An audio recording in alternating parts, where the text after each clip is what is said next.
Salabim.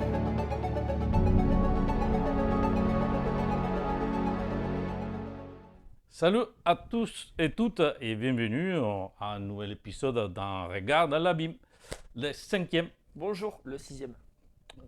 C'est l'épisode 6. C'est le 6? Ouais, épisode 5, Non mais c'était sans le mois dernier. déconner, j'arrive à faire la connerie ouais, sur c'est ça. 5. C'est ça. Là, aujourd'hui, c'est l'épisode 6. Je sais que c'était la Quand dernière je fois. dis qu'aujourd'hui j'étais en freestyle, c'est que j'étais en freestyle, hein, C'est ça. même au démarrage. En fait, c'est le 5 bis, pardon. C'est ça. 5 0.2. Voilà. Donc, comme d'habitude, d'abord, merci à tous ceux qui nous écoutent, c'est sympa. Encore aujourd'hui, dans les programmes, on a un peu de tout. Bon, je prépare un truc un peu spécifique et spécial. Je vais faire une double critique. Un, ça va être une à Louance, l'autre à moins. Ouais. On Ça verra. arrive. Et toi, tu es sur de Et la BD. De la BD et un film. D'accord. Voilà. Donc, allons-y. Allons-y. Donc, je vais aujourd'hui faire ma double critique sur deux bouquins d'Alain Damasio. Le premier, c'est un de mes bouquins décors, c'est un des bouquins qui m'a chamboulé, mais vraiment, Pareil. c'est L'Ordre du Contrevent. Voilà. Ça a beaucoup parlé sur ce bouquin, donc je vais essayer vraiment de parler de mes ressentis, de ce qui m'a changé, ce que j'ai senti sur ce bouquin, parce que c'est extraordinaire, c'est un voyage en soi. Oui. Il y a plein de choses, je pense qu'on pourrait passer des heures à parler du bouquin si on commence à rentrer en profondeur. Déjà, juste pour donner un contexte, pour rien cacher, c'est très Wikipédia, mais bref, Alain Damasio, c'est un écrivain, c'est un professeur de lettres, si je ne me trompe pas. Je ne sais pas s'il exerce toujours. Je pense que oui, mais je ne sais pas. Je pense qu'il est assez réservé. Que même si je pense que dans sa vie, il s'est dédié depuis toujours à l'écriture, à niveau vraiment professionnel, ça c'est tardif. Je devais avoir au moins la trentaine quand il est sorti le premier bouquin, que c'était La sonde des dehors. Oui. C'est les premiers. L'âge, je ne me souviens plus, mais oui, c'est là. Il y a 4 bouquins. Hein. Alain Damasio, il n'y a que 4 bouquins. 3 bouquins et un recueil de nouvelles. 3 romans recueillis de nouvelles. Donc, il n'y a pas plus que ça. Quand on connaît sa prose et son style, c'est normal. Oui, bah, il met 15 ans pour écrire un bouquin, quoi. Et c'est quelqu'un qui a 2 facettes très opposées. Une, des militants, c'est clairement, hein, peu importe, tu lis les livres, il y a une facette militant très marquée. Pas caché du tout, parce que tu peux trouver ouvertement, il a été à côté de plein de causes contre la Palestine ou contre... il suffit d'écouter ses interviews. Voilà. Je n'ai pas trop écouté d'interviews, j'avoue. Mais c'est ouvert de son côté, c'est le côté militant, qui c'est un reflet évident dans ce bouquin.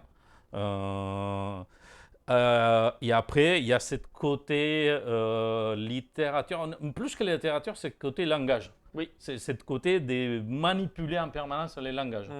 D'accord? Et ça, on le ressent très fortement sur les bouquins. Donc, la première partie de ma chronique, c'est L'Ordre de Contrevent, comme j'ai déjà dit. C'est, comme je dis, un bouquin qui m'a chamboulé. Il n'y a pas que moi, hein, c'est très commun, il y a beaucoup de gens qui en ont parlé, la lecture. Les propos, des principes, et surtout quand j'avais lu la synoptique, j'avais commencé à entendre, parce que c'est récemment par rapport à l'année qu'il est sorti, pour moi c'est récent, je l'ai lu il y a 1 an ou 2 ans, un truc comme ça. C'est pareil, je l'ai lu. Voilà. Je je pense que tu l'as lu une fois que je t'ai dit. dit. Juste après toi, c'est ça. Et quand je prenais les propos des principes, je disais, ouais, la science-fiction, ouais, en fait, ils traitent d'une société, ils habitent dans une planète, que les vents, c'est présent partout. Et qu'ils s'envoient des ordres régulièrement à se battre contre ces vents pour voir qu'est-ce qu'il y a au-delà. Voilà, c'est tous les principes. C'est ça. C'est rien. Le pitch, c'est ça. Et là, si je voulais les regarder, on parle de l'ordre 39 ou 29. Oui, je crois que c'est 39. Je pense que c'est 39 aussi. Ouais. C'est la 39e année, quoi. Oui, c'est ça. Chaque année, il y a toute une série de langages insectes. Juste comme ça, les propos, si on les lit juste à synoptique, pourraient pas être, et à moi, ça m'a paru complètement inintéressant. De dire, bon, qu'est-ce qu'on va sortir d'un truc qui va contre les vents pendant un bouquin quand même qui fait C'est bon, 1000 pages. Elle fait 700 et quelques pages, la version de poche. C'est vrai, c'est vrai. Déjà, bon, il y a plein de choses à dire. Hein. Déjà, les bouquins, il est numéroté à l'envers, pour commencer. Ouais. Les pages sont à l'envers, donc il vaut beaucoup dire, hein, comme il avance l'histoire. Mais je pense qu'il y a plein de vidéos qu'on pourrait approfondir sur sa littérature. Évidemment, c'est un expériment. À niveau de sa prose et son écriture, c'est clairement un expériment. On a recherche complètement. Mais il est tellement en lien avec les propos qu'il tient, avec cet univers qu'il met en place, avec ces personnages qu'il met en place, parce que je pense que la force, au moins à moi, qui m'a frappé et qui m'a fait accrocher à une vitesse de ouf sur les bouquins, c'est la construction non seulement de l'univers qui est très cohérent, dans toutes ses formes, dans toute cohérence, sinon tous les personnages, quand même, à l'ordre, il est composé pour, voilà, chaque symbole il représente un personnage, pour ceux qui l'ont pas vu. 23, je crois, au début. Ouais, c'est ça. Avec des positions, avec toute une explication, toute une détaillée, vraiment, je reprends, c'est l'univers, il est hyper détaillé, dans tous ses propos, dans les positions, dans la horde, de comme il affronte les vents, etc. La stratégie. Mais encore une fois que tout ça, on aurait des heures et des heures à développer de comme il a grandi, il y a cette personnalité des personnages. Cette personnalité hyper particulière de chaque personnage, hyper marquée, et que justement cette prose qu'il utilise, que des fois il est très baroque, hein, parce qu'on ne peut pas le dire autrement, il est très baroque, il tient complètement les propos.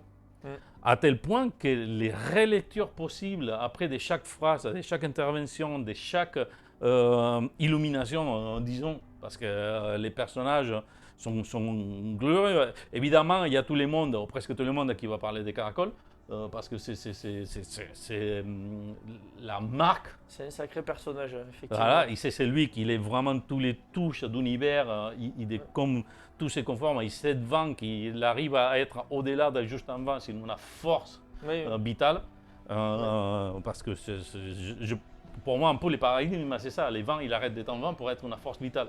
C'est au-delà. Il y a plusieurs niveaux de vent aussi, c'est pas qu'un vent simple. C'est ça. Et ce personnage que j'adore, etc., il n'y a pas que lui. Golgoth, pourtant c'est un personnage qui... Détestable au possible. Ouais, mais c'est génial. Mais très charismatique. Oui, c'est détestable si tu restes sur une première lecture. Oui, voilà, ouais. D'un premier abord, quand on le rencontre et qu'on a ses pensées d'entrée de jeu, on se dit, waouh. Il y a les personnages de la fille, que je ne me souviens pas du nom parce que je suis nul sur les noms, c'est la dernière qui arrive et qui l'a repris dans la horde en dernier moment.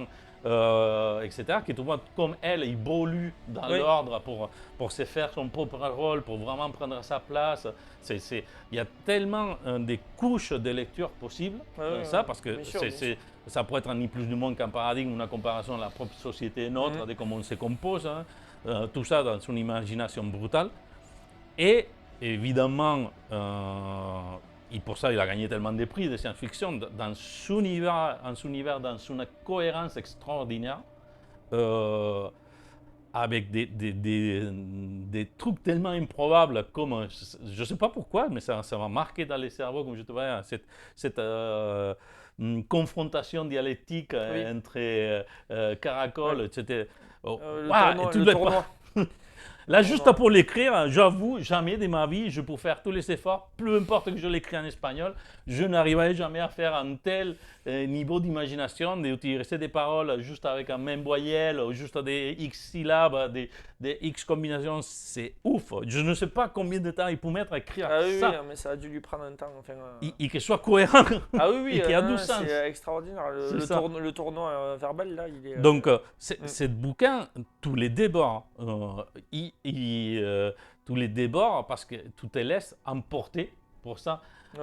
Certes qu'il y a des gens qui, a priori, sont en niveau littéraire, son niveau d'écriture, il peut être difficile au début, parce qu'il faut un certain niveau. Je ne pense pas Excusez-moi, je ne suis pas du tout, mais à niveau français, on est sur un top. On est sur un bon niveau, ouais.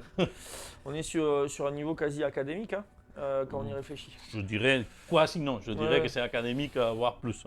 Parce que surtout, un autre de ses caractéristiques déjà reconnues, hein, que j'ai en bon terrain, c'est le néologisme qui prend à profusion, parce qu'il en parle que quelques-uns dans les sites que tu as, mais c'est à profusion, il y en a partout. Oui, non, bien sûr. Après, après le bouquin, le style est... ouais.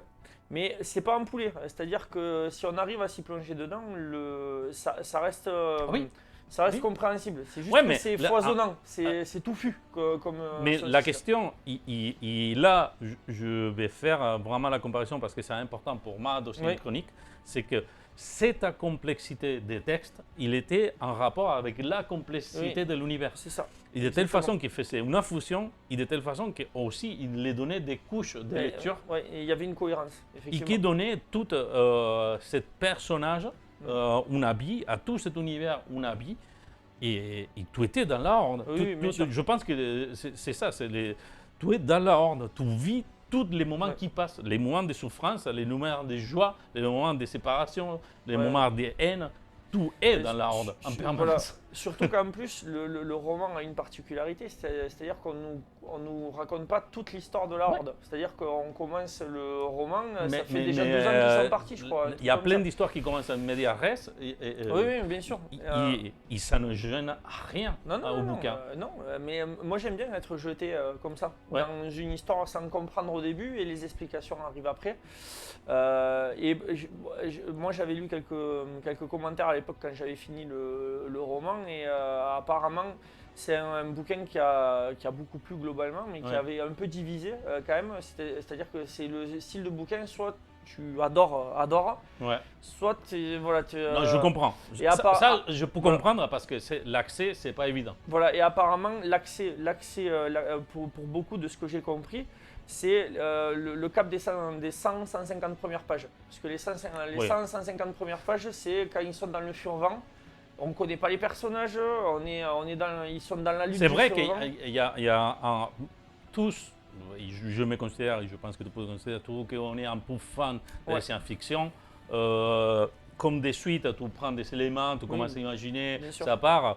Moi, je n'ai pas eu besoin de 100 pages pour rentrer. Moi, c'est pareil. Je rentrais hyper rapidement. Ça, rien que la description du fervent, comment il contre le... C'est ça. Tous les paysages ils sont tellement cohérents par rapport à ce monde qui vit dans les vents, etc. Mais il n'y a pas que ça, parce qu'après, il y a tout l'univers qui vient, les sortes de bateaux qui naviguent dans les vents, qui passe un gros morceau quand même de bouquin se passe là-bas. Plus la fin que je ne vais pas en parler parce que c'est bouleversant. Non, il ne faut pas en parler. Mais bon, quand je parle de la fin, c'est quand même les 100 ou 200 pages dernières. C'est long, la fin est longue, on souffre et fou. Non, mais qu'est-ce que c'est bon. C'est ça. On souffre, mais on est avec eux. On est avec eux, clairement. Et tu es complètement porté pour cette narration. C'est pour ça que c'est difficile d'avoir, clairement, mon avis, c'est pas du tout objectif et clairement subjectif. Moi non plus. Parce que j'adore les personnages, mais je pense qu'il y a des arguments pourquoi ce bouquin il est allé si loin. Pourquoi ce livre, cet roman, il a réussi à aller si loin et avoir tellement de prix. La cohérence, même les jeux, quand il essaye d'écrire, il invente les langages des vents, tu sais, les points. Les points et virgules. Mais en plus, quand on prend le temps de bien regarder, limite on entend le vent. On entend le vent, les souffles. Il y a une raison. Après, bon, il faut faire capacité, il faut avoir envie de faire de l'abstrait. Voilà, il faut s'y plonger. C'est-à-dire que ça demande une concentration.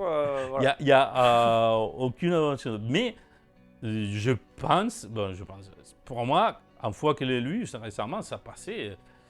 C'est dans mes 10 premiers livres préférés, facile.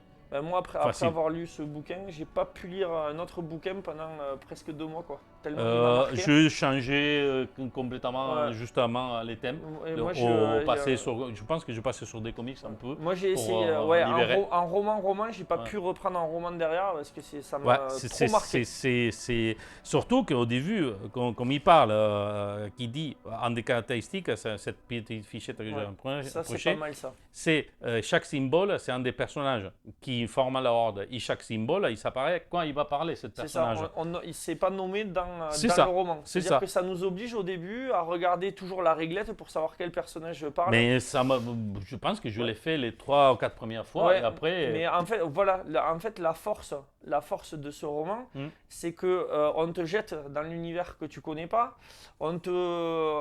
Tu dois chercher sur la règle quel personnage parle. Et en fait, au fur et à mesure que l'univers devient cohérent dans ta tête quand tu lis, tu as de moins en moins besoin de la réglette parce que tu vas savoir qui parle. C'est c'est exactement ça.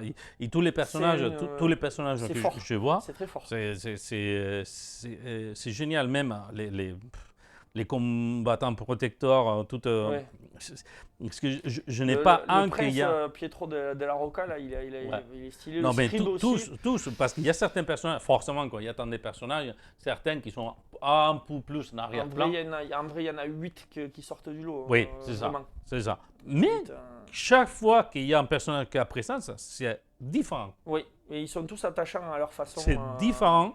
Et au même, ils sont détestables là aussi, mais peu importe. Le personnage de Erg est particulier, mais il est tellement classe.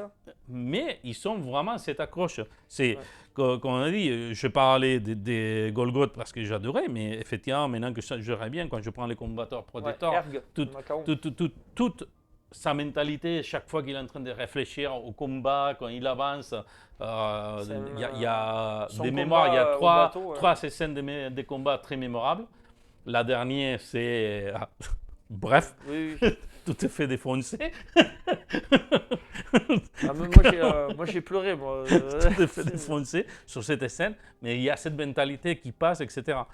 Et à la fin, même si on peut chercher la capacité analytique de qu'est-ce qui sait, qu'est-ce qui marche, etc., c'est une alchimie complète. C'est les personnages, c'est la prose qu'ils utilisent, c'est même le néologisme, c'est sa recherche, les mondes qu'il a créés. Tout ça, il fait un chef-d'œuvre. Pour moi, il n'y a pas un autre mot, c'est un chef-d'œuvre de la littérature. Je suis convaincu qu'à chacun qui va les lire, il y a des choses qui vont les toucher différemment. Pour toutes les couches de lecteurs qu'il y en a. Donc là, sans doute, je la conseille à 100%. Pour n'importe qui ne l'a pas lu, si c'est le cas, hein, mais bon, voilà, avec tout ce qu'on a déjà parlé, les difficultés possibles et potentielles qu'il peut avoir autour. Et là, je ferai ma deuxième partie de la chronique sur les fortifs, où tous ces éléments que j'ai déjà parlé, on verra comme peut-être un jeu autrement, d'après mon avis, bien entendu. C'est ça. Donc, bon, voilà, hein, je ne vais pas m'attarder plus, je pense que vous avez compris. J'adore ces romans, c'est un de mes romans préférés. J'ai développé sur 15-20 minutes très rapidement parce que je pense qu'on pourrait parler de ça. Il y a tellement de strates parce qu'il y a la façon qu'il a d'écrire les différentes strates de vent, le but recherché puisqu'il cherche à remonter à l'origine du vent. C'est ça. Il y a tellement de métaphores et de lectures parce que cette origine du vent, c'est quoi la fin? Ils ne savent pas vraiment, il y a des croyances, il y a des... Non, mais à niveau métaphysique ou à niveau métaphore directement, cette origine de vent, ça reste pas que notre propre réalité en tant qu'humain. Parce que, ou que c'est vrai, c'est que tous ces êtres qui s'apparaissent, tous ils sont des humains. Oui. Ou presque. Mais il ne faut pas trop spoiler. Voilà, c'est ça, ou presque, on va le dire. Presque tous, les 99%, on va dire. C'est ça, oui, mais en plus, il y a les entités du vent. C'est ça. Donc, voilà, je conseille certainement, j'acconseille même avec la critique que je ferai après des fortifs, je conseille fortement Alain Damasio. C'est un personnage. Ouais, je l'apprécie fortement, Voilà. ça qu'il fait. Après, le bouquin, pour en revenir vite fait à la Horde du Contrevent, c'est un chef-d'œuvre. Enfin, pour moi aussi, c'est un chef-d'œuvre. C'est un bouquin qui m'a marqué au fer rouge. Je pense que il y a un moment dans ma vie où je le relirai forcément, parce que c'est vraiment extraordinaire. Mais c'est vrai qu'il y a des moments, c'est dur. Il se passe tellement de choses, il y a tellement il y a des fois, Ouais. on est un peu submergé. Certains lecteurs peuvent se sentir un petit peu Ouais, essoufflés mais tu par vois, la lecture. j'en Tu vois. parlerai, je pense qu'on développera quand je vais parler Ouais. de ça, parce que c'est Mais ça justement reste les brillant. ressentis, cette ressenti-là, je ne l'ai eu pas du tout sur l'ordre de Contrevent, Moi, je l'ai eu à 2 reprises. Juste, il y mais a sur 2 les scènes. fortifs, Ouais.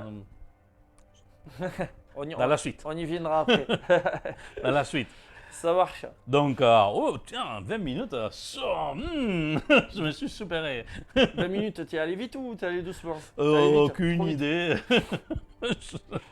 Mais de toute façon, la vidéo fera 2 heures à la fin. Donc, je vois Non, pas il fera pourquoi. 1h30, 1h03, on laisse. Je vois pas 1h03. pourquoi, je vois pas pourquoi on parle, ça va faire 2h30. Bon voilà, à toi. Ça marche. Donc moi, dans un premier temps, je vais vous parler de la BD. Je vais vous parler de cette BD, donc Canardo, de Benoît Socali. Alors, qu'est-ce que c'est? Qu'est-ce que c'est-il, cette chose? Donc, c'est une bande dessinée franco-belge. Donc, je changerai peut-être un peu parce que là, ça fait plusieurs fois que je parle de BD franco-belge. Donc, je changera peut-être un peu de style la prochaine fois. Mais là c'est quelque chose qui me tenait à cœur de vous parler. Donc, c'est une BD donc, qui a été. C'est le tome 1 qu'on a sous les yeux. C'est Le Chien debout. C'est la première aventure. Complète de Canardo. C'est édité par Casterman. C'est une série qui a commencé en 1979 et le dernier tome est sorti en 2018.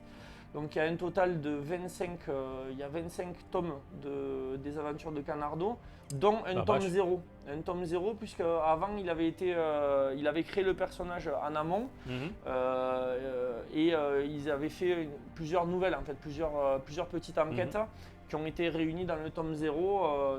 Ça s'appelle Les premières enquêtes de Canardo. D'accord. Dans lequel il était policier dans le tome 0 et à partir du tome 1 et durant les 25 autres tomes, il est détective privé en fait. Donc Le Chien debout sort en 1981, après la première création en 1979. Petit point très rapide, Casterman, qui est un éditeur de bande dessinée, de bande dessinée franco-belge très connu, notamment pour avoir édité les Tintins. Alors j'ai pris plusieurs trucs, hein, je fais des grands écarts. Hein. Il a édité Tintin, ils ont édité Alix, qui est un héros ça se passe durant la Rome antique. Donc plein d'aventures, c'est un personnage très connu, justement des années 70-80 dans la BD franco-belge, très très connu. La BD, Martine, ils ont édité Martine. Martine va à la plage, Martine fait des chocolats, Martine, etc. Tu vois. Ouais. Ils ont édité aussi Corto Maltese. D'accord, en France. En France, oui. Ouais. C'est l'éditeur franco-belge, quoi. Oui, oui, mais Corto Maltese, il ne faudrait pas oublier que ce n'est pas de la BD franco-belge. Non, mais ça a été c'est eux qui l'ont. C'est dessinateur Hugo Pratt. Hugo Pratt, ouais. Argentin. Ouais. Mais voilà, il y a beaucoup de. J'ai découvert en lisant, je fais une petite parenthèse, en lisant Métal Hurlant, là je me suis mis bien dessus. Il y a énormément de dessinateurs de BD franco-belges qui sont originaires d'Amérique latine. Ah oui, si. C'est assez impressionnant. En fait, je pense pour les connaissances, parce qu'il y a beaucoup qui sont faits les parcours dépassés pour l'Espagne, les marchés de la BD, notamment quand ils sont, notamment les Corto Maltese et tout ça, que ça arrivait à l'Espagne, parce que c'était des BD qui sont écrites, écrites en espagnol, hein, les scénarios. Mais c'était sur des époques de transition très compliquées. Oui. Et la plupart, ils trouvaient les bons marchés sur la BD et les éditeurs de la BD franco-belge. Il y en a, j'attends des exemples. Ouais, voilà. Après, mais il faut voir Jodorowsky. oui, bien sûr. Il a fait tout. Ok, il a fait avec Moebius, il s'est entouré de plein de gens, belges, franco-belges, etc. Oui. Mais lui aussi, c'est d'origine sud-américaine. Oui, donc, bien sûr, il est argentin aussi. Je pense que oui, c'est argentin. Mais non, mais c'est assez extraordinaire de voir quand même que la BD franco-belge, c'est mondial en fait. Corto Maltese en est un des représentants, puisqu'au final, c'est une série qui court toujours. Alors, je pense pas que c'est Hugo Pratt, mais Hugo Pratt. Voilà, je pense que ça y est, c'est fait. Mais il y a encore des il y a encore des il a une longue pause. Hein. Ouais. Ouais. Après les derniers, ils ont pris longtemps pour les reprendre. Oui. Bon, en général, quand l'auteur principal meurt, il y a toujours une temps de latence avant que ça reprenne, quoi. Et donc, juste pour... ils ont édité aussi quelques BD d'auteurs comme Enki Bilal et Loisel, dont on avait parlé déjà, on avait évoqué le nom une fois. Bon, je vais présenter vite fait qui est Benoît Sokal, c'est un dessinateur et scénariste belge qui est décédé depuis. J'ai plié le papier parce que j'apprends pas par cœur à mes fiches, je suis désolé. Donc, il est né en 1954 et il est mort en 2021. Et donc, il a écrit et dessiné les 9 premiers tomes de Canardo. Puis à partir du 10 et les autres, il était scénariste, mais il avait délégué le dessin à un autre dessinateur qui s'appelle Pascal Regnault. Parce qu'on va voir que c'est un homme qui avait plein de projets. Il ne faisait pas que de la BD, il ne faisait pas que du scénario, mais au final, le personnage qui a eu la plus longue vie sous son stylo, c'est Canardo.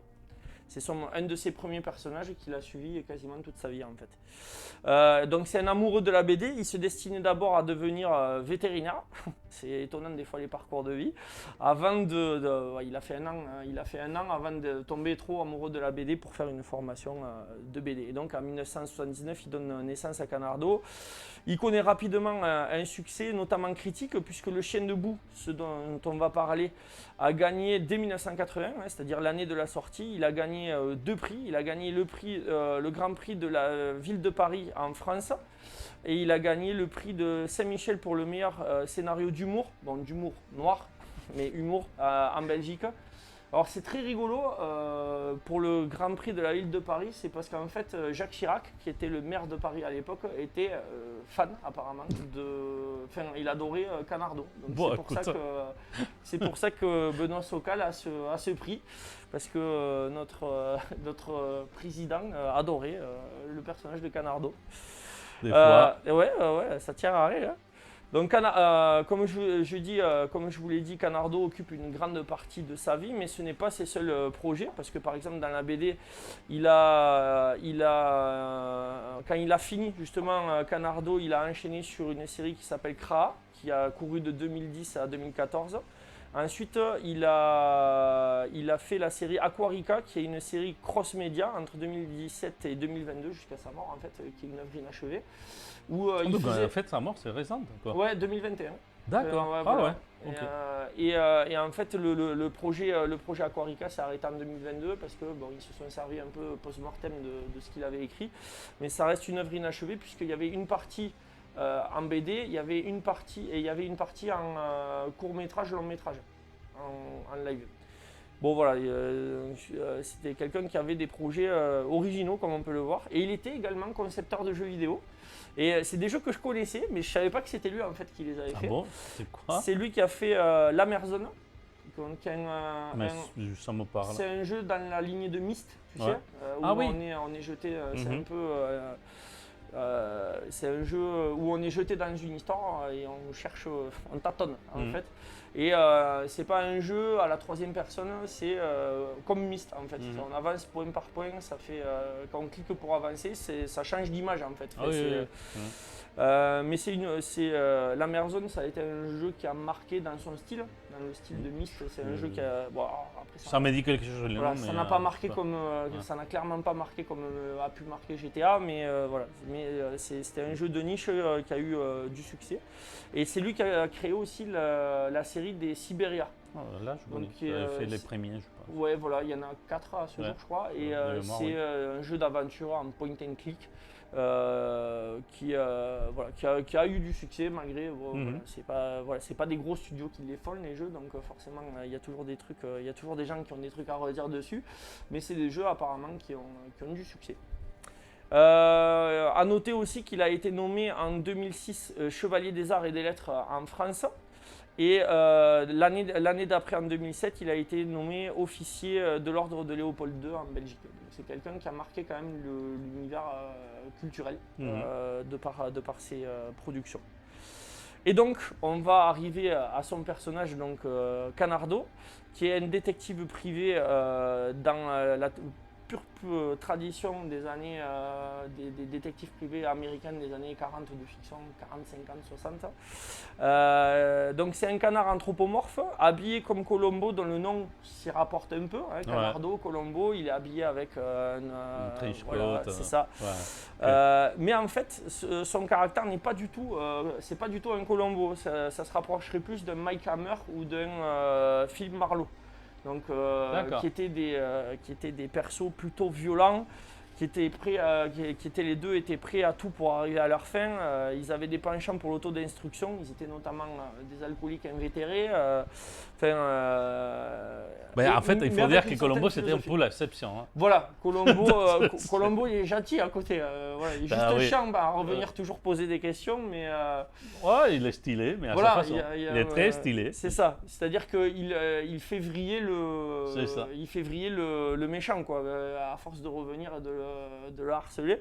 Alors que là, on est sur des gens qui supportent pas trop la frustration. C'est-à-dire que c'est plus les héritiers du cinéma noir. Exactement.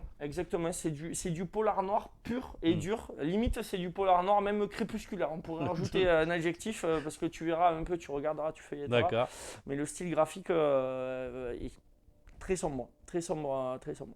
Et du coup, on a quand même un personnage cynique qui est un observateur pessimiste de notre société, en fait. C'était le cas d'ailleurs de ces détectives privés des années 40-60 qui faisaient un bilan de la société peu élogieux. Et c'est là que je vous remonte quand même le personnage de. Alors là, c'est pas Canardo, lui c'est Fernand. Il s'appelle le chien qui est sur la couverture. On est donc sur des personnages qui sont censés être mignons, anthropomorphes et tout. Et par contre, le contenu, voilà, n'est pas du tout. Voilà, pas du tout pour les enfants. D'ailleurs, ça a été classifié pour 15 ans et plus. Donc c'est plutôt ça vise plutôt un public ado mature, quoi. Ces aventures ont quand même été traduites dans 10 langues. Donc il y a eu quand même un rayonnement. De quoi nous parle ce chien debout? Donc ça se place dans un univers peuplé d'animaux anthropomorphes qui agissent et singent un peu les humains. Mais il y a des présences d'humains, ce n'est pas que des animaux anthropomorphes, il y a des humains qui sont présents et il y a des animaux dits normaux, c'est-à-dire des animaux à 4 pattes, il y a des lapins, il y a des oiseaux qui ne parlent pas forcément en plus. C'est un univers un peu étrange qui laisse un goût particulier en plus du côté glauque lié à l'aventure. Ça présente vraiment un paradoxe. Ça revient à du Tex Avery un peu déviant, avec un style un peu enfantin dépravé, ou un côté mignon un peu, mais corrompu, quoi. C'est mignon corrompu. Bon, voilà. C'est pour placer un peu l'univers. Et donc, l'histoire prend place dans un village déserté au milieu d'une plaine désolée et pluvieuse. Nous suivons un chien vagabond du nom de Fernand qui rentre chez lui après 10 ans d'absence. On apprend qu'il est parti à la Légion étrangère en Algérie pour fuir quelque chose. Et son but, quand il rentre, c'est de reconquérir la femme qu'il aimait, enfin la chienne qu'il aimait du coup plutôt, qui s'appelle Gilberte. Donc on est dans les années 70-80, il y a des prénoms qu'on ne voit plus aujourd'hui mais qui existaient encore à l'époque. Ça existe encore, Ouais, hein, mais bon, c'est moins, désuet. ouais, c'est ça. Un peu moins. Donc très rapidement, l'ambiance est poisseuse, le village est plongé dans un brouillard quasi permanent. Fernand se rend immédiatement dans un bar, le bar Alfredo, qui est un bouge où tous les alcooliques du coin se réunissent. C'est crade, on sentirait presque, quand on voit les planches de dessert, on sentirait presque l'odeur de l'alcool, de la sueur et de la moisissure, quoi. Donc c'est une ambiance, l'ambiance est posée très rapidement. D'autant plus qu'avec la rencontre de l'antagoniste, principal, qui s'appelle, Voilà, ouais, je vas-y, profite. je t'en prie, qui s'appelle Cartler, qui est un bulldog dont le maître est douanier et qui est le parrain de la pègre du village, en gros, de la pègre du village. Fernand apprend de la bouche de Cartler que Gilberte est morte. Il l'accuse le chien accuse, enfin le bulldog accuse Fernand de l'avoir tué, que c'est lui qui a tué Gilberte. Fernand vrille complètement, une rixe éclate, il éborgne le chien douanier. Donc là, si on avait un doute, on n'est pas du tout dans un Walt Disney, hein, si un doute subsistait encore. Écoute, je viens de voir juste la 2e planche. Et je te dis qu'on n'est pas dans un Ah Walt non, Disney. on n'y est pas. On n'y est pas dans un Walt Disney si d'aventure on croyait que Sur ça la serait 1, 2, 3, 4, 5e vignette, il y a un lapin qui se fait crasser. C'est ça. Donc, bon, bref. Et donc l'histoire, ça va être l'enquête pour savoir ce qui est arrivé à Gilberte. On va avoir des thèmes, dont la vengeance de Fernand. On va avoir les personnages qui sont tous alcooliques, drogués. On va avoir des prostituées, il y a de la torture. L'enquête conduira chez un humain dans une ferme isolée qui s'appelle le docteur Kaloun, qui fait des expériences sur des animaux. Enfin, c'est glauque à souhait. C'est un polar noir dans toute sa splendeur, avec son lot de punchline qui va avec. Il y a une punchline pratiquement par planche. Il y a de l'action, du rebondissement. Il y a un twist final dont je ne m'y attendais pas. Pourtant, je l'avais lu il y a très longtemps, mais je ne m'en souvenais plus. Les persos ne sont pas forcément attachants, mais très très bien écrits. C'est des personnages qui sont cassés clairement par la vie. C'est une ode à l'humour noir. C'est une ode à l'humour noir et le final qui laisse un goût doux amer en fait dans la bouche. Et vous me direz dans tout ça Canardo. Qu'en est-il de Canardo? L'originalité de ce premier tome, de cette première enquête de Canardo, est que le personnage principal joue en fait un rôle secondaire. C'est-à-dire que l'histoire se centre plus sur Fernand que sur le protagoniste principal. Cependant, chaque apparition du canard alcoolique et blasé est une pépite de noirceur et de classe en fait. C'est un personnage, il n'a pas besoin d'être là pendant tout le volume, ses apparitions sont percutantes, c'est génial. L'originalité de cette BD réside aussi dans le fait que Canardo est conscient d'être un personnage de BD en fait. C'est-à-dire que c'est un procédé narratif dans la BD qu'on appelle la perception de la bande dessinée, qui équivaut dans le cinéma à casser le 4e mur. Oui. Voilà. C'est-à-dire que par exemple, pour expliquer un fait passé, à un moment, Canardo il dit c'est la vérité, à la 2e page de la 6e case, il s'est passé ça. C'est-à-dire que pour justifier son argumentaire, il dit tu retournes à telle page, à telle case, et il y a la réponse en fait. Donc, ou alors il dit d'entrée de jeu que lui, le récit en fait ne l'intéresse pas et que il décide de se barrer en fait, que c'est pas son histoire. En gros, il le dit clairement à Fernand, il dit bon c'est pas mon histoire, moi je m'en vais quoi. Et de temps en temps il apparaît en disant bon là je vais peut-être me décider à jouer le héros, voilà. Et donc pour donner mon avis là-dessus, bon, vous l'aurez compris, c'est une BD qui m'a beaucoup plu. Ce premier numéro m'a vraiment touché. L'histoire est prenante et percutante. Les persos sont bien caractérisés. Le style graphique et les couleurs, c'est assez psychédélique. Ça fait très bande dessinée justement des années 70-80. À une époque où tout était fait à la main. En plus, limite, on voit les coups de pinceau des dessins. C'est vraiment magnifique. J'ai un rapport en plus particulier avec cette BD que j'avais lu beaucoup trop tôt. parce que en fait c'était une BD qui appartenait à mon oncle et il avait oublié chez mes grands-parents. Et moi quand j'étais petit, Oui, tu l'as chopé et... voilà, je lisais tout ce qui passait et j'ai lu ça, j'avais une dizaine d'années et je pensais lire voilà, un truc style Tex Avery. Et ça m'a marqué, l'histoire m'a marqué par la brutalité. Finalement, c'est un côté Tex Avery, mais dans la noirceur. Ouais, c'est ça. Et du coup, moi, je remercie mon oncle d'avoir oublié ces BD parce qu'elles m'ont marqué à tel point que je la présente aujourd'hui. C'est un personnage qui m'a beaucoup marqué. Le deuxième tome est excellent. Alors, je me souviens plus du titre, mais il y a l'apparition d'un chat qui s'appelle Rasputin. La marque de Rasputin. Ouais, voilà, la marque de Rasputin. Et l'apparition de ce chat, c'est un antagoniste. Je le connais pas, je suis en train de le lire. Hein. C'est une ordure, mais vraiment bien. C'est encore mieux écrit limite que le premier tome.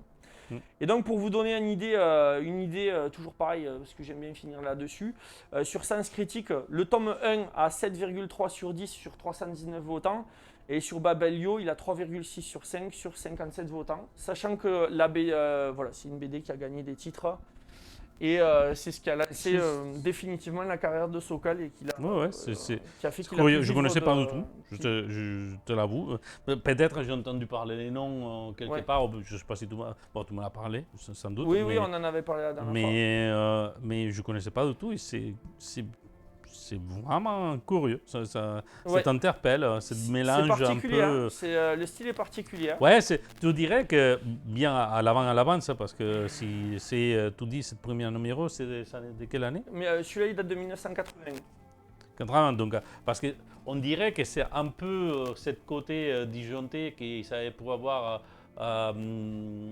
qui a tué Roger Rabbit, ouais, un petit peu. Ouais. Côté plus noir, beaucoup plus noir. Oui, mais parce que là, ils ont... C'est ça. Mais l'ambiance, c'est presque ça. C'est carrément ça. C'est juste que là, dans les films, il a plus adouci, c'est pas si noir. C'est ça. Même si... il y a des passages qui font peur. Ils sont très noirs, très double sens des fois. Mais bon, ici, il n'y a pas de double sens. Ouais, là, c'est direct. Bon, après, moi, je mets en avant un petit peu la BD franco-belge parce que c'est vrai que là maintenant les jeunes gens ont plutôt tendance à lire des mangas ou des comics, alors que voilà, il y a des pépites comme ça qui valent le coup d'être lus. Mais moi, je suis grandi plutôt dans la culture comics, plus que manga comics. Et j'ai lu beaucoup des BD, mais bien plus tard. C'est ça, et moi je suis content d'avoir retrouvé ça et de voir que c'est toujours édité parce que j'avais un peu peur de ne pas trouver justement de pas trouver parce que je savais que c'était une série qui datait d'il y a très longtemps et on le trouve en fait assez facilement. Alors je sais pas si en librairie on le trouve très facilement parce que ça reste quand même une BD un peu de niche, mais malheureusement sur les sites internet on les trouve facilement et si on les trouve facilement sur les sites internet, chez votre libraire on peut le faire commander. On peut le faire commander, ça fera travailler le libraire du coin et voilà. Et ça sera positif. Vous ferez une bonne action et vous lirez. Je ne connais pas du tout, mais vraiment, c'est génial. Je trouve les conseils pour avoir. Si tu veux, je te le laisse pour que tu lises. Là, je suis une pile comme ça. On a tous fait une pile. C'est ça. Mais c'est quand même très intéressant. En plus, ce qui est intéressant, c'est ce côté décalé, parce que des fois, on dirait que cette utilisation de l'anthropomorphe est relativement récent et pas du tout en fait. Non, c'est... Pas du tout. Pas du tout, même si on prend dans l'histoire de la peinture. Même si on se réfère à la culture japonaise, elle l'utilisait depuis... je ne veux pas dire des millénaires, mais presque. Dans la culture comics, manga, IBD. Les Égyptiens aussi. Oui, mais je parle du point de vue d'histoire. Oui. Tu sais, de vraiment donner. C'était déjà les fables. Oui, clairement, c'était La Fontaine. Les origines, c'était très noir quand même. Oui, c'est pas trop pour les enfants à la base. C'est ça. Et on découvre, au fur et à mesure, c'est des petites pépites, il y a vraiment des trésors cachés. Bon, c'est hyper intéressant. À lire. À lire. Pour ceux qui aiment les polars noirs, c'est vraiment à lire. Je prendrai. Donc à moi déjà. Voilà, c'est ça. Vache, on va faire moins d'une heure. Non, moins d'une heure, non, c'est pas possible. On va faire moins d'une heure et demie peut-être. Mais Et ouais, forcément, je fais des intros moins longues, donc ça va plus vite. Ça va, je trouvais très bien. Non, là, c'est bon, j'ai trouvé mon rythme de croisière. Donc, pour aujourd'hui, je vais sauter ma propre règle, mais parce que je trouvais cohérent dans les propos. C'est très intéressant. Toujours parler d'un jeu de rôle. Il y en a des piles que je tiens, autant que j'avais plein de comics, des trucs que je veux vous parler, il y a plein de choses, mais bon.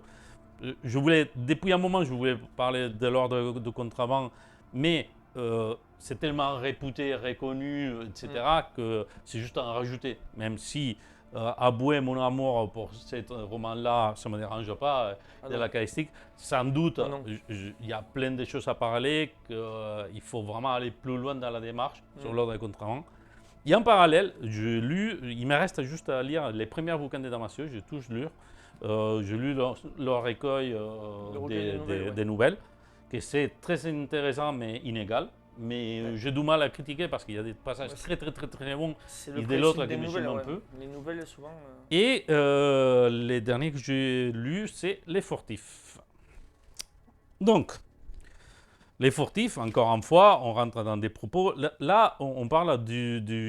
Même si au début, je ne croyais pas, mais au fur et à mesure qu'on a rentré dans les bouquins, c'est une époque. Dans le futur proche et dans la Terre. Tellement dans la Terre que ça passe dans la France. Oui.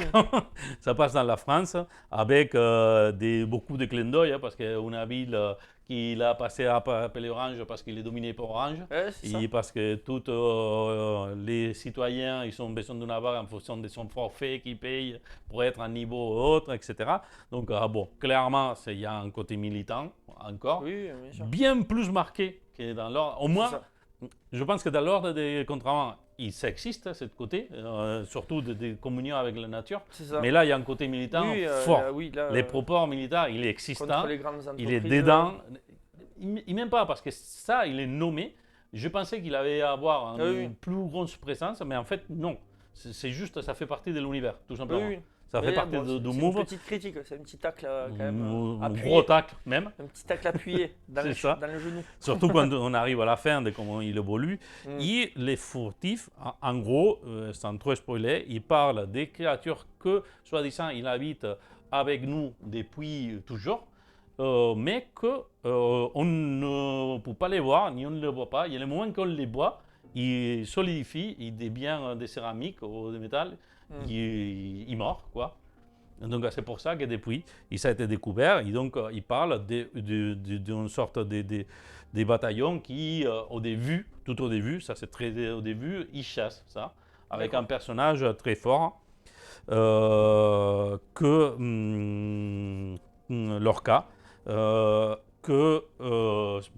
il est très basé sur Lorca, les bouquins, même s'il y a plein de personnages. D'accord.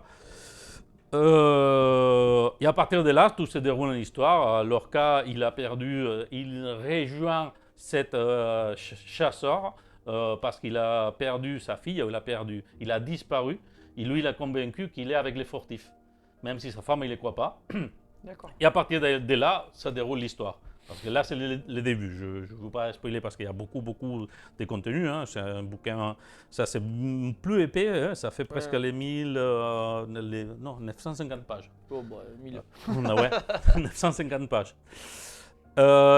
J'ai lu beaucoup de critiques avant d'en parler. Parce que y a des gens très imbéciles. Je veux dire clairement que tout simplement, les seules critiques qu'ils tiennent, c'est que c'est illisible. Je dis bravo, bravo pour les commentaires, c'est très constructif et très bien appliqué. Des autres gens qui sont aimés des autres bouquins d'Alain Damasio et qui ne sont pas aimés les furtifs. Et moi, j'ai un avis partagé sur les furtifs. L'histoire, les personnages, toute cette critique sociale, encore une fois, etc. Forcément parce que j'accroche, parce qu'on est sur la même lignée, mais peu importe, j'ai adoré. J'adorais l'histoire qu'il me raconte, les furtifs, l'histoire de Lorca, de sa femme, de sa fille, de tous les personnages. Encore une fois, et ça, c'est au même que l'ordre de contraband. Chaque personnage, peut-être pas si marqué que l'ordre de contraband, mais tous les personnages, ils sont super marqués. encore une fois, il a utilisé notre technique. À chaque fois qu'il parle en personnage, il commence pour une ponctuation différente. Hein. Des fois, c'est 2 points, la parole, il y a un point. Après, c'est 2 anti-slash, la parole, anti-slash. Tu te dis que ça, c'est pas un dialogue où tu te dis Lorca dit, tel dit, Sacha dit, etc. Mais tout est fait rapidement. Au début, et même comme ils sont tellement personnels dans sa façon de penser, parce qu'en fait, quand tu fais ça, il est dans la pensée du personnage. Il passe à la première personne, mais de chaque personnage. Pas forcément au dialogue, juste à la première personne de chaque personnage. Et il est, ça, disons qu'il est très fait. Je dois donner un point d'honneur très marqué, parce que ça me marque spécialement. Il y a un personnage argentin qui dit énormément de mots en espagnol, des phrases complètes. Et c'est une des premières fois que je trouvais un livre comme ça, j'ai trouvé 2 fautes en espagnol. D'accord. Et pourtant, des fois, il dit des phrases complètes, etc. C'était chapeau, quoi. C'était bien dit. Les expressions, c'est les réels, pas des expressions qu'on pense à dire. Ouais. Toujours. Francisé, le français. Français, espagnol. Ouais. Oui, c'est ça. On peut arriver à Lambert aussi. Oui, bien sûr, bien on sûr. ne va pas rentrer dans ça, dans Après, les accents qu'on fait dans les films et tout ça. ce genre de trucs super racistes. Mais là, on est sur quelqu'un qui. C'est ça. Non, il y a une maîtrise, maîtrise, il y a une vraie connaissance parce que moi, dans cette démarche, je peux me sentir identifié parce qu'un personnage qui est complètement français, parce qu'il habite dans cette ville, il est impliqué dans la démarche, mais ses pensées, il est double, il fait plein de phrases en espagnol, il prend des phrases en français, même s'il parle, il déroule très bien. Et cette dualité, il est super bien reflété. Ça se voit que la connaissance du langage. Oui. D'accord? Encore, les personnages, c'est ouf, l'histoire, c'est ouf. Mais, ok, pour moi, c'était une force dans l'ordre des contrebandes, cette prose alambiquée, cette prose baroque, etc. Là, ça joue complètement contre l'histoire. C'est un point faible, du coup. Ouais, ça joue complètement parce que encore, il a joué sur les néologismes, sur tous les parties des furtifs, sur tous les parties des côtés révolutionnaires, etc. Mais quand je lisais cette histoire, j'étais embarqué pour l'histoire, mais moins pour ça qui m'explique. Moins pour les mondes. Les mondes, c'était trop notre monde déjà. À un moment donné, vraiment, au début, il te parle du futur. Il commence à parler, plus tu avances, plus toi-même cette projection sur le futur. Les sortes de rébellions, comme il se bat, l'armée en train de se battre contre les rebelles, etc. Je vais dire pourquoi. Des positions politiques très fortes, on va dire que c'est toutes les forces de droite réunies contre les droitards. Bon, cette position-là. Et je suis désolé de dire, mais ça m'a saoulé voir passer des pages et des pages et des pages, des proses alambiquées en parallèle de tout ça. Quand je voulais avancer sur l'histoire, et que ça m'apportait rien de vraiment important.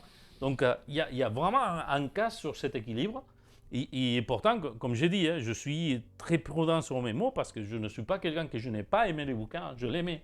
Oui. L'histoire, je l'aimais, les personnages, il y a certains que j'adorais, notamment la famille. Oui. Même pas que la famille, parce qu'il y a aussi le triangle qui s'est formé l'escadron, c'est en français, non? Oui, ou une escouade. L'escouade qui forme les chasseurs, qui après ils deviennent autre chose. Tous, ils sont des personnalités fortes, ils sont super attachants, ces personnages. Parce que les rapports entre eux changent au fur et à mesure que l'histoire évolue. La façon qui évolue ce rapport, il est très bien réfléchi, très psychologiquement logique, et qui montre beaucoup de choses sur des personnages. Mais ça m'a tellement cassé les pieds, quand j'ouvrais des pages genre comme ça. Oui, il s'est laissé un peu trop aller. C'est ça, je trouve dommage. Pour moi, c'est clairement un peu le poussé de l'ordre de contrebande. Oui. C'est que là où cette prose alambiquée baroque, c'était une force parce qu'il construisait un univers fort, cohérent, que tu adorais et qu'il était tellement abstrait que tu avais besoin de cette approche. Oui, bien sûr. Là, parce que ici, on est sur un monde que c'est les nôtres à la fin. C'est les nôtres, parce que tous les propos qui sont, c'est les nôtres. Même s'ils parlent un peu des futurs, vraiment c'est pour faire semblant, hein, parce que les propos, il y a des propos écologiques, politiques, des guerres, tout, il y a tous. Comme on disait, c'est le propre de l'ASF. C'est de traiter des thèmes. Mais là, l'approche, il joue à sa contre. Vraiment, il joue contre ses propres propos, parce que je voulais me laisser embarquer sur les personnages, sauf les passages où vraiment on parlait des personnages, où on était dans sa tête, etc. Il y a des moments que tu étais perdu dans les paroles. Ça te sortait de ça m'a coupé plusieurs fois. Il y a plusieurs scènes que je n'ai pas compris à quel venait ce voyage. Tu sais, un peu comme il disait, je trouvais pertinent, même si après il y a des exceptions. Quand j'avais parlé de Stephen King, les leçons qu'il donnait pour l'écriture, qu'il fallait aller à l'essentiel, pas besoin d'expliquer un truc, tu n'as pas besoin de dire qu'il y a un bear là, si cette bear il va avoir aucun propos dans l'histoire. C'est un peu cette ressenti que j'ai sur les furtifs. J'ai plein d'informations qu'à la fin ça ne sert à rien. Ça ne sert à rien, ou qu'avec la moitié ça te suffisait pour te mettre en place. Et surtout, encore, double dommage dans ces sens-là, parce que je voulais avancer. Je voulais avancer sur l'histoire. J'étais accroché au personnage. Et ça a été une opportunité ratée. C'est malheureux, le dire comme ça, mais c'est une opportunité ratée. Parce qu'il y a beaucoup de leçons humaines, beaucoup de côtés sociaux, autant sociologiques que psychologiques, qu'anthropologique même, sur le comportement. Cette idée des furtifs, il y a encore un composant, c'est furtif, c'est un langage hyper compliqué, que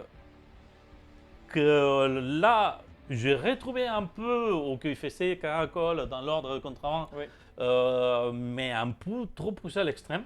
Parce que, désolé, je vais spoiler clairement, il passe un bon morceau, je ne vais pas dire la moitié du livre, c'est on a quelques cinquantaines ou centaines de pages, à parler sur ce langage, parce que normalement, il vient à dire qu'ils sont un seul symbole, d'accord ?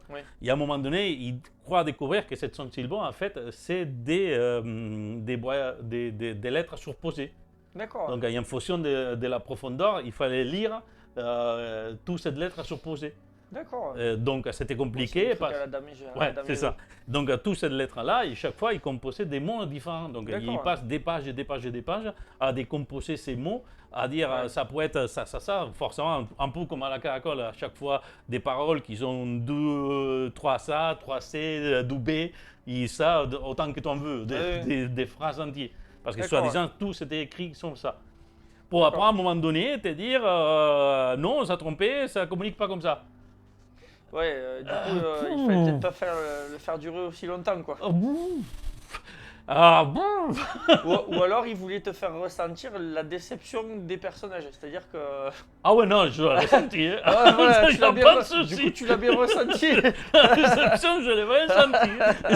Je dis, ouais, ok, donc c'était super sympa. Mais encore une fois, je mets en face à l'ordre de contraband sur la bataille dialectique qu'il y a à Caracol contre les maîtres, je ne m'en souviens plus, du village où il passe, de la cité, de la ville. De la cité, je ne me souviens plus de son nom. Et c'est toute une cohérence, même s'il part sur un délire complètement prosaïque de littérature. Mais ça ne dure pas 300 pages, quoi.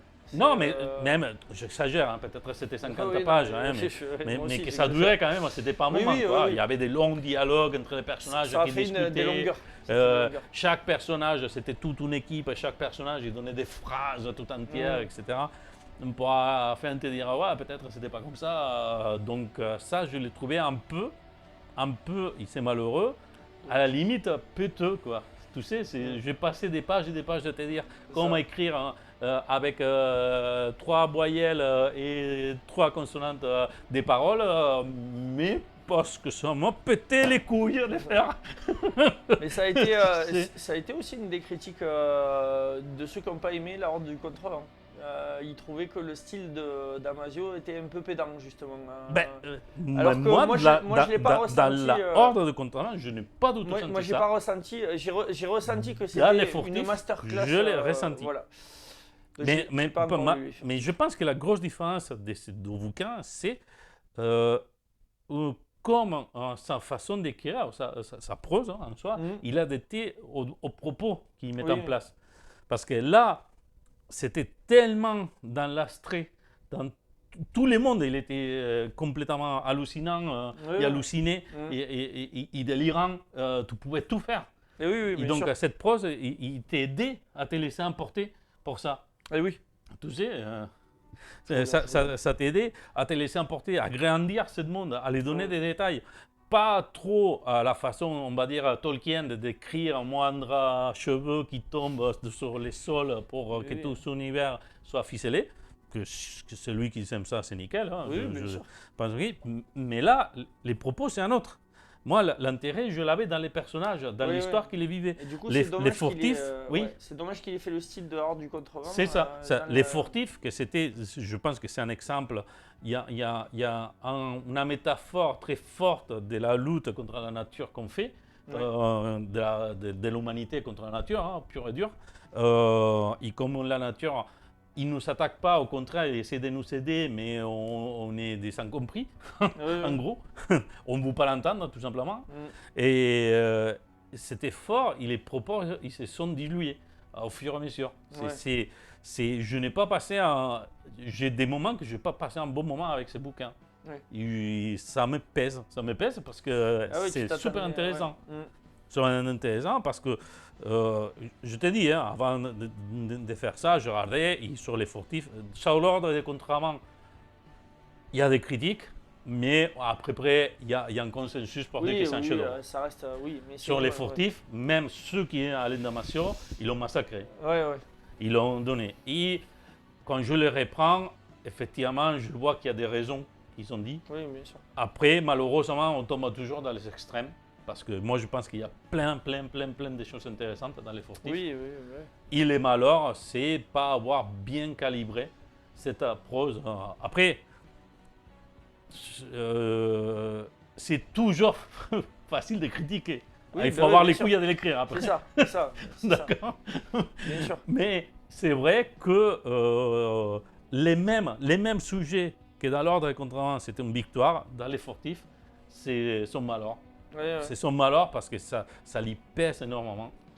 C'est dommage parce que c'est vrai que en plus toi qui aimes me lire, c'est vrai que pour te sortir d'un bouquin, il faut vraiment quand même que. Oui. Parce que l'Ordre des Contre-la-Montre, je l'ai dévoré et ça m'a gêné pas une phrase. Rien, ça m'a gêné. Rien de son écriture. Tout en reconnaissant qu'il était lourd, qu'il était baroque, qu'il était académique, qu'il était même un peu trop poussé sur certains moments. Tout à fait d'accord sur ça, mais ça m'a dérangé à rien. Ah oui, parce qu'on était à fond dedans. Et sur les furtifs, oui, parce que j'étais à fond dans l'histoire, mais pas dans la forme.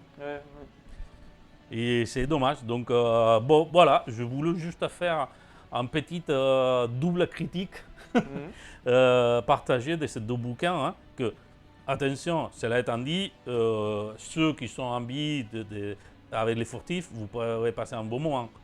Mais soyez motivés. Prenez des vitamines. C'est ça. Il y a des livres comme ça. Ouais, écoute, oui, mais pour lire ça, on a des mythes comme l'Ulysses de James Joyce et des trucs comme ça. Tu te prends et let's go. C'est ça. Mais bon. Là, tu t'attendais pas à ça. Mais surtout, que c'est la conclusion à laquelle je vais arriver, c'est comment, en même style, la même façon d'écrire, la même prose, avec les mêmes défauts qu'on peut trouver si on a envie, on s'en fout. Sur un bouquin comme l'Ordre des Contre-la-Montre, hyper pertinent, et sur un bouquin sur les furtifs, c'est vraiment un lastre. C'est vraiment un poids qui l'aide pas à avancer. Voilà. Donc, il y a des fois, l'alchimie se fait pas, tout simplement. Il y a des moments, hein. Il y a des moments oui. que oui. Hein. Il y a Bien des sûr, moments que bien oui. Hein. Mais la fin, par exemple, la fin des Furtifs, les 100 ou les 200 dernières pages, je me laissais assez emporter. Oui. Mais j'ai du mal à arriver jusque-là. Oui. Après, voilà, la Horde du Contrevent, c'est un coup de maître, quoi. Oui. C'est clairement un coup de maître. Ouais, que d'ailleurs, les Furtifs, c'est les derniers, non? Oui, les c'est Furtifs, 2017. Oui, c'est le dernier sorti, les Furtifs. Je pense que c'est 2017. Et il est en train d'en écrire un, apparemment, mais on ne sait pas trop. Oh, mais je le lirai avec plaisir, hein, ça c'est sûr. Et puis ça sortira dans 10 ans, surtout. Ah, 2019, quand même, les Furtifs. Oui. Oui, 2019, ouais, c'est assez récent. Mais je lirai parce que L'Ordre des Contrevents, c'est un coup de corps hallucinant. Les recueils, c'est que, comme un coup de souvenir assez solide, c'est moite-moite. Oui.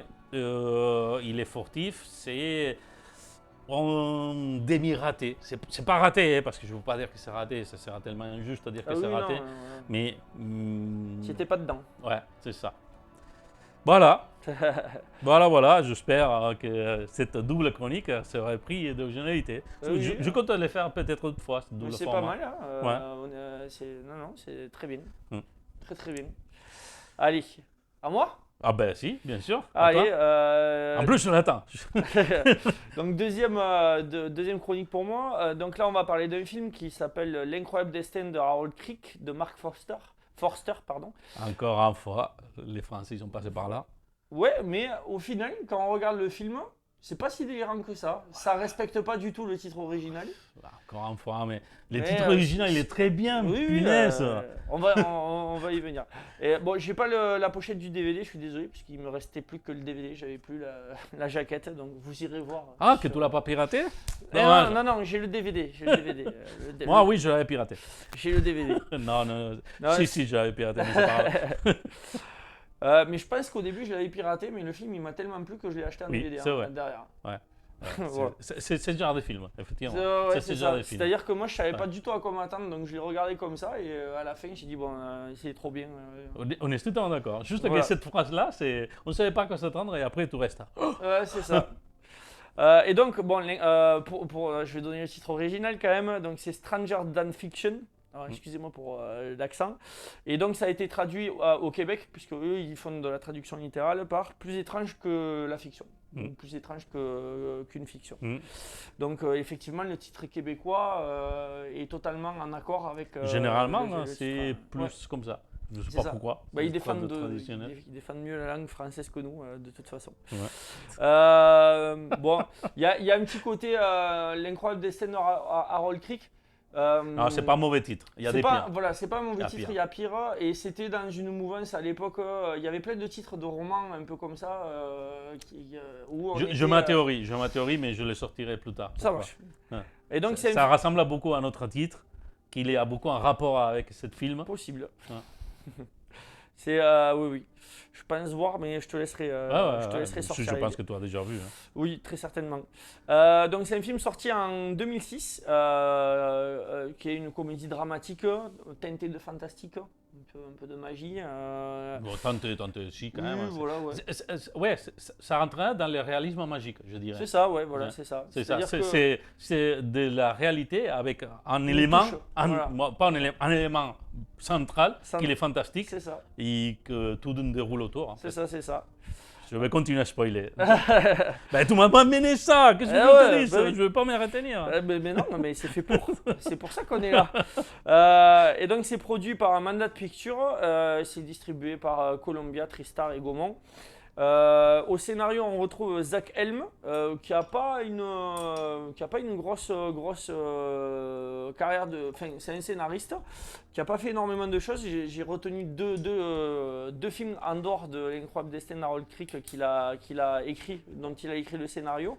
Donc c'est lui qui est à l'origine du merveilleux magasin de Monsieur Magorium avec Dustin Hoffman. C'est sympa ce film. Sorti en 2007, ouais. Et il est réalisateur aussi, il réalise et il scénariste. Et après par contre, on a tapé un peu à côté, il a fait Jumanji, Bienvenue dans la jungle, avec The Rock. Ouais, mais... Qui était sympa, mais qui n'aurait pas dû s'appeler Jumanji pour moi. Ouais, oui, on peut en discuter. C'est-à-dire que le film s'appelle pas Jumanji, je pense qu'on aurait eu une meilleure image du film, peut-être. Ouais. Mais, mais parce qu'ils ont voulu tirer, voilà. parce que Ils ont voulu faire par rapport à la moyenne des films des rock, c'était pas les pires. Oui, non. Et puis après, moi, je comprends qu'ils aient voulu faire un hommage au premier film et à Robin Williams aussi. Oui. Mais là, on est complètement mais voilà. Non, ouais, non. C'est les films de Robin Williams, il est 10 fois plus loin, meilleur que lui. À partir du moment où on a appelé ça Jumanji, forcément, on allait comparer au premier et là, ça ne tient pas la comparaison. Et là qu'on arrive au 3e volet de la nouvelle Sarah, laisse tomber. Ouais, c'est ça. Mais moi, j'ai même pas vu la suite. Mais voilà, c'était pour donner une petite idée. Et donc, c'est un film qui est réalisé par Mark Forster. Alors, qui est cet homme, Mark Forster? C'est un réalisateur, producteur et scénariste germano-suisse d'une 50aine d'années. Il a souhaité devenir réalisateur très rapidement, rentrer dans le monde du cinéma du moins, à 12 ans. Et ce qui lui a donné envie de rentrer dans l'univers du cinéma et d'en faire, c'est après avoir vu Apocalypse Now de Francis Ford Coppola. Et je pense qu'il y a beaucoup de gens qui ont voulu devenir réalisateur après avoir vu un film de soit de Spielberg, soit de Coppola, soit de George Lucas aussi. C'est des gens qui ont marqué au fer rouge des générations entières de par leurs films, quoi. Donc effectivement, je comprends tout à fait qu'il ait eu envie de devenir réalisateur suite à ça. En tout cas, c'est pas mauvais référence. Non, il y a pire. Il y a pire. Il y a pire, quand même. C'est difficile de trouver un mieux, on va dire le contraire. C'est ça. Donc, une étude de cinéma, il a fait des études de cinéma aux États-Unis. Il est parti aux États-Unis pour réaliser son rêve. Et ses premiers films qui ont réellement marché, c'est au début des années 2000. Donc, dans ses films notables, j'ai nommé À l'ombre de la haine en 2001 avec Alberi et Billy Bob Thornton. J'ai noté Neverland en 2004 avec Johnny Depp et Kate Winslet. C'est un film qui raconte une vie un peu romancée du créateur de Peter Pan. Oui, c'est vrai. C'est une biopic. Ça me disait quelque chose. Une biopic romancée. Mais bon, voilà, dans le film, il y a Johnny Depp, il y a Kate Winslet, il y a Freddie Highmore et il y a Dustin Hoffman. Donc quand même, bon casting. Il a fait aussi Les Cerfs-Volants de Kaboul, qui est tiré d'un bouquin qui a été J'ai des bons souvenirs de ce film. J'ai pas trop clair quels étaient, mais j'ai des bons souvenirs. Voilà, moi je l'ai vu qu'une fois et alors là je dois te dire, je sais qu'il mais voilà. Les 2 films qui viennent. Voilà, après il a réalisé Quantum of Solace en 2008, qui est pas du tout le meilleur James Bond, mais qui s'est laissé regarder quand même, mais c'était pas une James Bond. Bah voilà, je vais regarder très peu. Si j'ai regardé les James Bond, c'était celui de Sean Connery, c'est tout. Oui.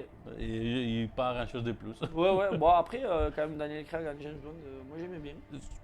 Peut-être. Mais Quantum, je suis pas rentré dans l'univers. Et moi, Quantum of Solace au cinéma, c'était un film d'action, mais plaisant quand même.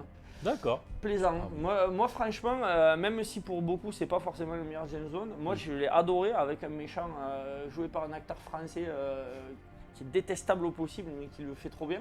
D'accord. C'est Mathieu Amalric qui est un super. Je suis pas vu, je ne peux pas opiner. Mais voilà, bon, c'est pas le meilleur James Bond, mais c'est un très très bon film d'action que vous pouvez regarder sur Amazon Prime. En ce moment, c'est gratos. Enfin, c'est gratos. Il faut avoir payé Amazon Prime.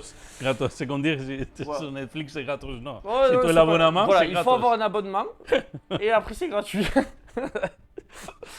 Bon, c'est bizarre, le concept. C'est un concept étonnant. Mais dans notre tête, c'est ça en plus. Bah ouais, quand même. Enfin, dans beaucoup de têtes, on va dire. Oui, c'est ça. Et World War Z avec Brad Pitt, qui n'est pas le meilleur film de zombies, mais qui se laisse regarder aussi. Je pense qu'il a été pire critiqué qu'il méritait. Moi, franchement, après, c'est pas un tuerie, c'est pas un film de ouf. Mais pour l'avoir vu au cinéma, il se laisse regarder quand même. Je pense qu'ils l'ont défoncé beaucoup plus qu'il le méritait. Mais bon. Après moi qui avais lu le bouquin, j'étais un peu déçu par le traitement parce qu'il y avait des passages vraiment iconiques dans le bouquin qui n'apparaissent pas du tout dans le film. De toute façon, la perspective entre les bouquins et les films est complètement différente. Non, il n'y a rien à voir. Mais la partie en Israël, par exemple, dans le bouquin, elle est hyper prenante. C'est génial et bon, ça tombe un peu à plat en vrai dans le film. Mais c'est un film d'action qui sait se regarder. Revenons. Avec un casting, on peut dire 3, 4 étoiles. Hein, puisque Je trouve que oui. dans le rôle principal, on a Will Ferrell. Donc Will Ferrell qui est un habitué plutôt des comédies assez lourdingues, mais qui est génial dans ce registre. Par exemple, dans La Légende de Ron Burgundy, dans Frangin malgré eux, dans Very Bad Cop, moi qui est ouais, mais avec Mark Will Ferrell, je trouve pas qu'il soit un mauvais acteur de comédie. Non, c'est un bon acteur. Mais c'est un acteur qui a été. Il aime faire de la comédie déjantée. Voilà, c'est un acteur qui adore en faire des caisses. Oui, c'est ça. Il adore ça, mais on le sent. Quand il fait des dramas, il fait des Ah dramas. oui, mais c'est un excellent acteur qui est sous-coté, je pense. Non, je pense pas qu'il soit sous-coté par contre. Ouais. Non, je pense pas. Ouais, quand tu regardes sa filmographie, bon, il a pas des films réellement. Ouais, mais sous-coté. Mais après, mais même les seconds rôles qu'il fait, ils sont toujours géniaux. Oui. Moi, j'ai un souvenir dans le film Starsky Hutch, bon, qui est pas grandiose, mais putain, le personnage qu'il a dans Starsky Hutch ou dans même Serial No Sir. Encore, man. C'est voilà, il rehausse le film. Mais tant pis, même dans les rôles comédie, encore, man. Oui, bien sûr. C'est quelque chose. Ah oui, Bref. non, mais là, on peut en parler. Mais c'est voilà. Et non, là, mais vraiment, je pense que Will Ferrell, je respecte beaucoup tant qu'il fait, mais je ne pense pas qu'il soit sous-côté. Vraiment, je pense qu'il fait un peu ce qu'il veut. Oui, clairement. Ouais. Et là, bon, on en parlera après, mais il est totalement en contre-emploi par rapport à ce qu'il a l'habitude de faire dans. Parce que c'est la date de la sortie de quelle année? 2006. 2006, ouais. Ouais, en 2006, c'était complètement un contre-emploi par rapport à sa filmographie. Mais souviens-toi, l'autre film que je mets en parallèle de ça, c'est encore un comédien qui sont mis sur un film sérieux. Oui. Ouais, c'est ça. Et donc. Mais par contre, c'est bien avant. C'est un peu avant. Si on parle du même, c'est un peu avant. Ouais. C'est un peu avant. C'est ça. Mais c'est deux films qu'on pourrait mettre face à face, même si c'est des histoires complètement séparées. J'ai fait le parallèle d'ailleurs. Excuse-moi. Pardon, je spoilais. Non, mais c'est bien, c'est qu'on a le. Voilà. Ouais. C'est pour ça qu'on fait l'émission ensemble, c'est parce que voilà, on se retrouve sur certains trucs quand même. Ensuite, il y a Maggie Gyllenhaal qui joue dedans, qui est la sœur de Jack Gyllenhaal, qui a joué notamment dans Confession d'un homme dangereux, qui a joué dans les 2 derniers films de la trilogie Batman, qui a joué dans des comédies romantiques, dans des films d'auteur. C'est une actrice qui va un peu partout. Elle va dans la comédie, dans les films d'auteur, dans les films dramatiques. Et qui dans ce film, alors moi, là c'est avis personnel, mais je la trouve magnifique dans ce film. D'accord. Mais elle est pas. C'est pas un canon de beauté, mais elle a un charme dans le rôle qu'elle joue qui est fou. Voilà. Je visualise pas. Pourtant, j'adore ce film, mais je visualise pas. Et après, on a 2 monstres du cinéma, britanno-américain. On a Emma Thompson et Dustin Hoffman qui ont des personnages secondaires, mais qui sont hyper marquants. Et voilà, Dustin Hoffman, déjà, c'est la classe. Et Emma Thompson, surtout les personnages. Bon, non, Dustin Hoffman aussi. Ouais, mais les 2 rôles, ils sont très marquants. C'est très caractérisé, très marquant. Et quand même, pour lui rendre hommage, il y a Queen Latifah qui joue dedans. Qui était habituée à faire plutôt des nanars et là qui a un rôle très sage. Elle a fait pas des caisses, mais elle le fait très bien. C'est ça dérange pas. En tout cas, ça casse pas les films. Quoi. Voilà, parce que quand même, elle a joué dans New York Taxi, qui est une bouse. Il faut pas en parler, C'est ça. Oula, là, l'histoire, c'est un spoiler. Voici, je te laisse faire. Au niveau de l'histoire, bon, j'essaie de pas trop spoiler, c'est-à-dire que je rencontre un peu le début. Ouais. J'essaie de pas trop rentrer dans les détails pour donner envie. C'est plutôt la mise en place là, que je vais décrire. Et donc nous suivons les péripéties de Harold Crick, qui est un homme ordinaire. Cela étant dit, c'est un film quand même 2006. Ça va, on va spoiler un peu, non? On a gardé un temps de prudence. C'est ça. Et donc, ouais, voilà, c'est ça. Mais pour les gens qui l'ont pas vu, on essaye de donner envie. Voilà, c'est ça, je suis d'accord. Un homme ordinaire donc, qui est au quotidien morne, en fait. Le gars, c'est un fonctionnaire, il est agent des impôts, donc sa vie est réglée au millimètre près, au rythme justement de son travail qui est répétitif et rébarbatif. Donc la vie qu'il a va avec, quoi. Il n'a pas vraiment d'amis, il est limite compulsif dans ses comportements. Limite non. Il se brosse. quand il se brosse les dents, il faut qu'il 76 fois, pas plus. À chaque fois, il analyse les contenants et il arrive. On a une sorte de trucage de CGI là. Mais il là, arrive à savoir combien son de personnage, c'est centilitres. OSD, Voilà. clairement. Hein, C'est ça. C'est pas en semblant. Non. Bon, j'ai essayé d'être gentil, mais bon, il est totalement compulsif. Ben oui, c'est voilà. un personnage. Hein. Où en fait, toute sa vie n'est que chiffres, n'est que statistiques et mathématiques, quoi. Et son quotidien va être perturbé un jour par la voix d'une narratrice dans sa tête. En fait, un matin, il se lève, il va qu'à ses occupations.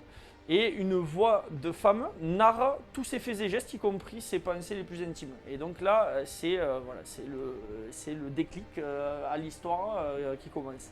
Et donc, ça devient sa vie qui était réglée, lui qui était habitué à être carré, machin, ben pour lui c'est un cauchemar en fait. Il a un truc qui le sort complètement de sa zone de confort et qui n'est pas normal en plus, hein, c'est pas normal pour quelqu'un comme lui d'entendre ça. Ni pour personne. Ni pour personne d'ailleurs. Et voilà, cette voix l'accompagne dans son quotidien, dans plusieurs péripéties où on voit que des fois il s'énerve à voix. Alors il y a tous les gens qui le regardent parce qu'en plus il n'y a que lui qui entend la voix de la narratrice, c'est-à-dire que des fois il dit vous entendez, et en fait personne n'entend par lui. Jusqu'au détour d'une description vraiment banale, jusqu'à ce que cette voix annonce sa mort inéluctable et quasi très proche, dans un très proche avenir. Et donc du coup, Harold, pris de panique, va décider de mener l'enquête afin de déterminer l'identité de la voix et de trouver un moyen de conjurer. Voilà, point sous précis. Voilà, de conjurer. Tu as dit déjà pas mal. C'est ça. Donc c'est pas le conduire à rencontrer des personnages lunaires et attachants, notamment le personnage de Dustin Hoffman, qui est un professeur de littérature. Ouais. Mais amoureux, invétéré de littérature et qui est l'exact opposé de Harold. C'est génial, en fait. C'est tellement génial. C'est-à-dire que c'est les deux opposés. Je voyais tellement mes profs quand j'étais à la fac. Et son personnage qui apparaît pas beaucoup au final. Ouais. Il te donne envie de lire en fait. Ouais. Il te donne envie de prendre des bouquins et de lire. Non mais c'est ça, hein, tu ne le crois pas, mais c'était la représentation de ça, des gars qui te parlent des bouquins en permanence et qui sont obsédés. Pourtant nous on est déjà des lourdages, mais là c'est niveau plus. Oui, il est intéressant. En plus joué par Dustin Hoffman, quoi. Dustin Hoffman, pour les générations qui le connaissent peut-être pas, mais regardez la filmographie de Dustin Hoffman s'il vous plaît. Il y a énormément de bons films marquants dans quelques exceptions près, mais oui, en général, ouais. En général, c'est un acteur qui ne se trompe pas dans ses choix. Ouais. Ça lui arrive, on est humain, hein, mais... oui, non, mais après, des fois, il y a aussi de l'alimentaire. Hein, c'est ça. Il faut finir le mois, des fois. C'est ça. Ensuite, il va rencontrer Anna Pascal, donc, qui est le personnage joué par Maggie Gyllenhaal, qui est une pâtissière anarchiste qui, ayant décidé de ne pas payer tous ses impôts, reçoit la visite d'un Harold en plein, perturbé par cette voix de la narratrice. C'est tellement et bien, ça. la scène où ils se rencontrent, elle est géniale parce qu'à un moment donné, en fait, ça lui prend tellement la tête, la narratrice, qu'il, sans le faire exprès, il mate les scènes de Maggie Gyllenhaal. Et elle, qui n'est pas au courant, elle lui dit non mais arrêtez, vous relevez la tête, c'est mes seins que vous matez là. Et l'autre il sait plus où se mettre. La scène elle est trop, elle est excellente quoi. Et donc il va apprendre à reconsidérer ses priorités dans la vie en fait. L'enquête là, il va y avoir forcément il va tomber un peu amoureux du personnage de Maggie Gyllenhaal et ça va être un parcours initiatique, c'est-à-dire que c'est quelqu'un qui a refusé de vivre toute sa vie et qui dans l'urgence vit sa vie à 200 à l'heure. Le personnage de Emma Thompson est vraiment excellent. Mais non, là tu peux pas dire. Et je peux pas dire. Voilà, je peux pas dire. Sinon, regardez le film. C'est ça. Et donc, quand le cinéma donne envie de lire. Par contre, après, je trouve qu'effectivement c'est un parcours initiatique, mais qui ne tombe pas parce qu'il y en a. C'est genre des films un peu des fois un peu trop Disney. Voilà, tu sais, mais c'est pas Disney, on va dire ouais. les concepts de combien de films d'Eddie Murphy pour Oui, non, citer non, des non, là, autres, voilà. les papas qui travaillent toute la journée, qui ne font pas attention des enfants, et qui vivent une aventure et d'un coup il se raconte à quel point sa famille est importante, etc. Non, là, Et toi, en tant que spectateur, tu as envie de foutre des claques jusqu'à les réveiller et te dire espèce de mentor, oui, comme si la vie c'était ça. Bref, non, c'est ça.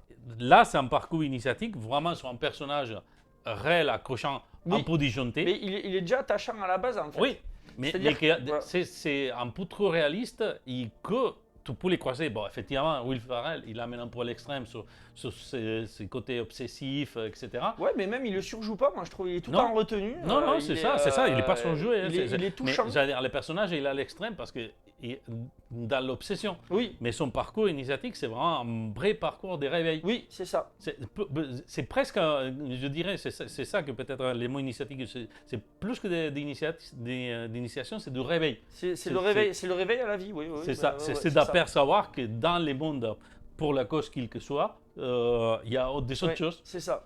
Et que voilà, il faut profiter. Et oui, non, mais en plus, moi c'est le genre de film que j'aime bien parce que c'est pas le style de comédie classique du cinéma américain. Il n'est pas manichéen. Hein. Voilà, il n'est pas manichéen. Il y a un côté aussi doucement barré que j'aime beaucoup. Moi j'aime beaucoup ces films comme les films un peu de Zach Braff. Il y a toujours un côté un peu déjanté. Zach Braff, c'est celui qui fait JD dans les Scrubs. Il y a toujours un côté déjanté et hyper touchant et pas manichéen où tous les personnages sont attachants en fait. On a limite envie d'aller converser avec eux. Et donc c'est une histoire, comme je disais, qui donne envie de lire. Hein. C'est une histoire vraiment touchante qui sert de procédé narratif avec des impacts sur le quotidien du personnage principal pour faire évoluer son récit et ses acteurs. Le personnage de Dustin Hoffman essaye sincèrement d'aider le héros en posant tout un tas de questions pour savoir dans quel type de récit il se situe. Ouais. Ça, j'ai trouvé ce passage génial à voir. Hein, je ne spoile pas plus. Mais génial, pépite. J'ai déjà trop dit, mais il analyse les notes d'Harold pour déterminer qui peut être l'auteur. Il tente de stopper le récit à un moment. On va voir. Ouais. Donc voilà, on voit aussi ce que peut être le quotidien déjanté d'un auteur de roman, etc. Et c'est une ode à la lecture et à la vie en fait ce film. C'est un récit, c'est une déclaration d'amour à la vie en fait. Et malgré l'épée de Damoclès qu'il y a au-dessus de la tête de Harold, à un moment donné il décide de prendre à pleine main. C'est le contrapoint de la fille, je ne me souviens pas du nom de son personnage. Ouais. C'est les contrapoints, c'est vraiment c'est les points de bascule en fait. C'est ça, c'est la rencontre avec Anna Pascal. Ouais. En fait, son point de bascule, c'est l'effet qu'il est fait d'accrocher de la réalité, c'est cette voix qui commence à se mettre en question et à disjoncter, mais les points de basculement de sa vie, c'est la rencontre avec elle. Oui, c'est ça. Donc, c'est ça. On peut jouer entre la folie, l'humour, l'amour, pardon. Mais en plus, c'est vraiment bien. Enfin, moi, je l'ai trouvé vraiment touchant ce film. En fait. Si, je suis justement d'accord. Hein. Et voilà, au pied du mur, Harold commence à vivre réellement, à ressentir un bouillonnement d'émotions contradictoires et il va découvrir, accepter ce qu'il est et son destin en fait. Et donc pour donner mon avis sur ce film, vous avez compris, on n'aime pas du tout, c'est de la merde. On l'a détesté clairement. Donc c'est un film qui m'a marqué moi à l'époque. À la fin du premier visionnage que j'ai fait, mais moi, ça m'a mis une claque. D'après que tu as vu, je pense qu'on est tombé sur les mêmes pièges parce que moi quand j'ai vu ce film, je ne m'attendais pas à ça. Ouais. Du tout.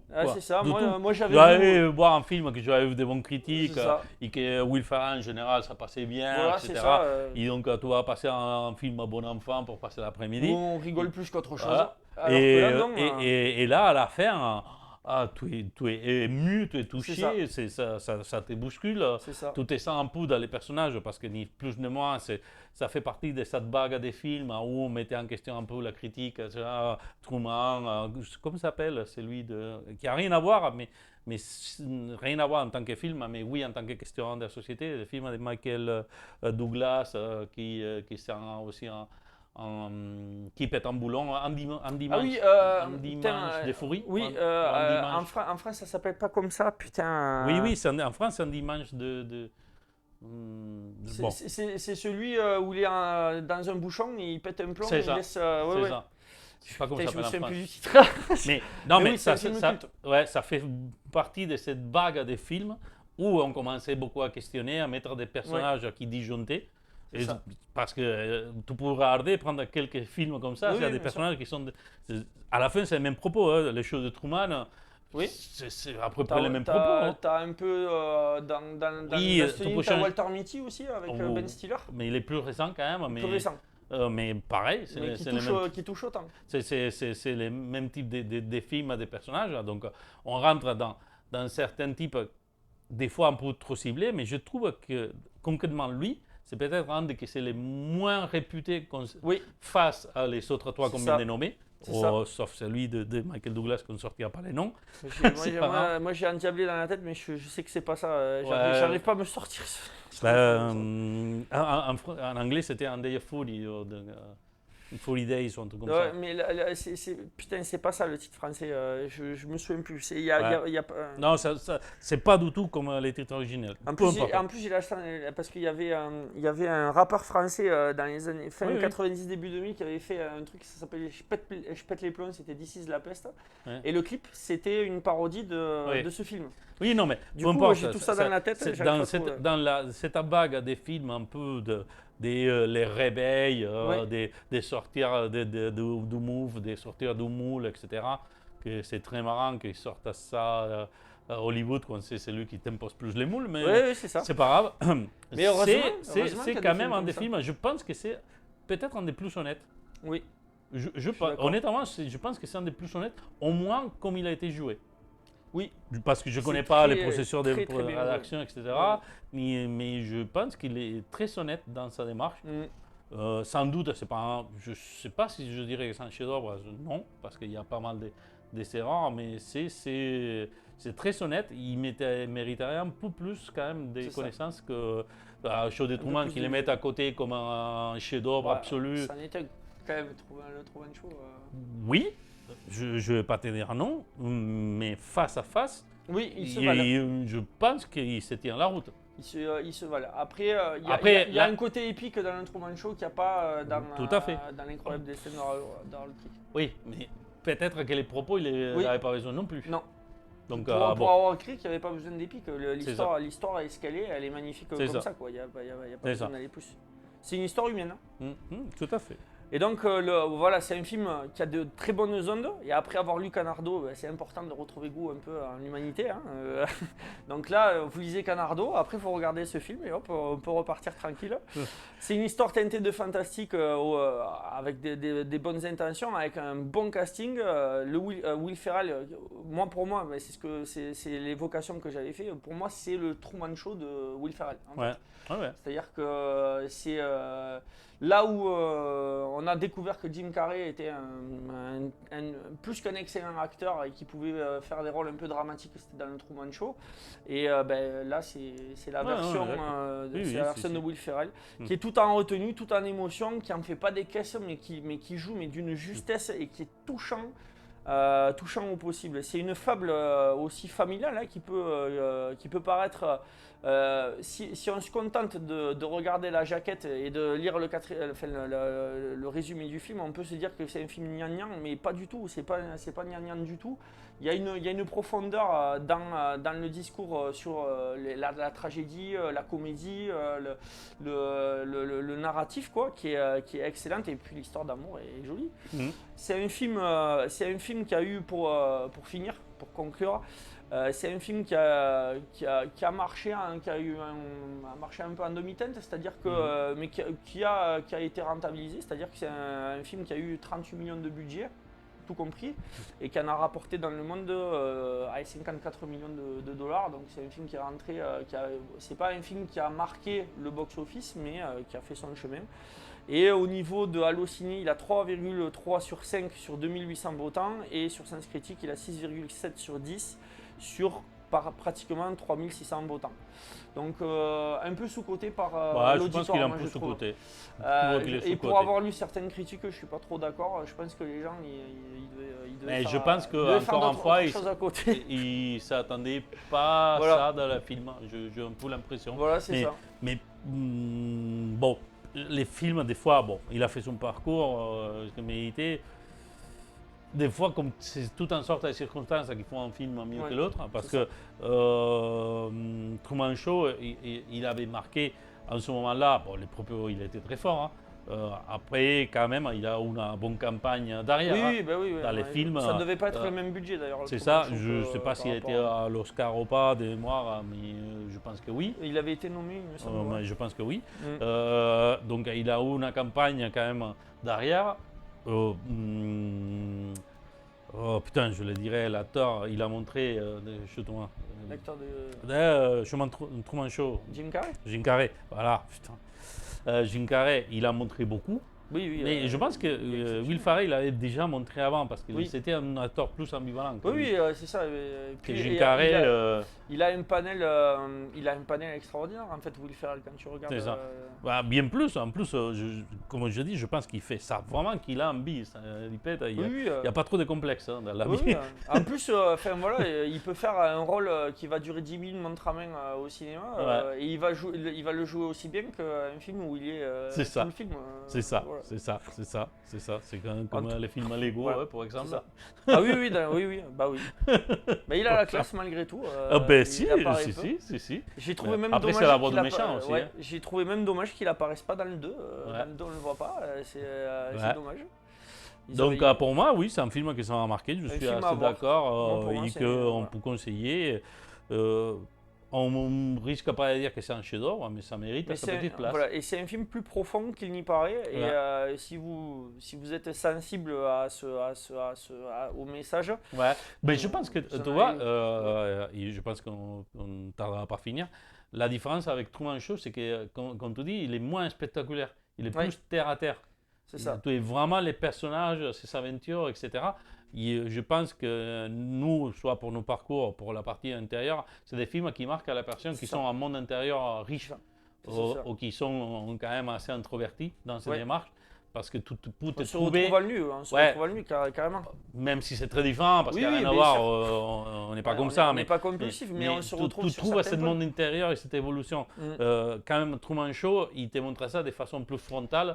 Sur un personnage qui tout simplement découvre qu'il ne vit pas dans un monde réel. En fait, le propos de Truman Show est moins subtil. Mais il est bien. Non, mais il est super bien mené. Je n'ai aucune critique. Je ne peux pas critiquer Truman Show, j'adore ce film. Mais dans la comparaison des films, lui, il est perdant pour cet côté plus terre à terre, plus ou même basique que les donne de côté spectaculaire Truman Show. Donc je pense que ça joue ça. Parce qu'à niveau des. Si je prends les deux acteurs, Jim Carrey en Truman Show, il fait très bien, mais Will Ferrell sur ce film, il fait très bien. Il est extraordinaire. Quand il va au magasin de gratte là pour. Mais il y a tellement de scènes que c'est. Quand il est arrêté, mais juste à le début des films, quand il fait son parcours, il célèbre, les réveille, les machins, et il est à l'arrêt du bus, toujours à la même posture, toujours au même endroit.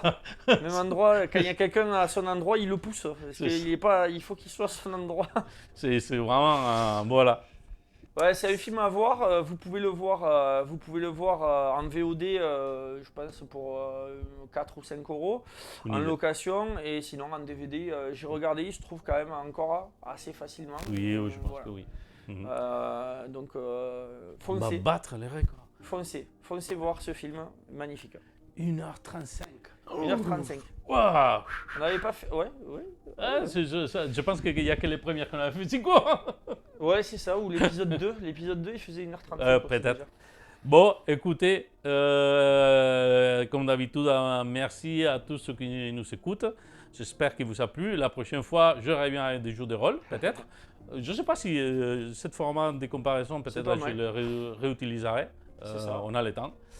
Et je te laisse la phrase de fin, comme d'habitude. N'oubliez pas que l'abîme vous regarde aussi. À bientôt. À bientôt. Au revoir. Ciao.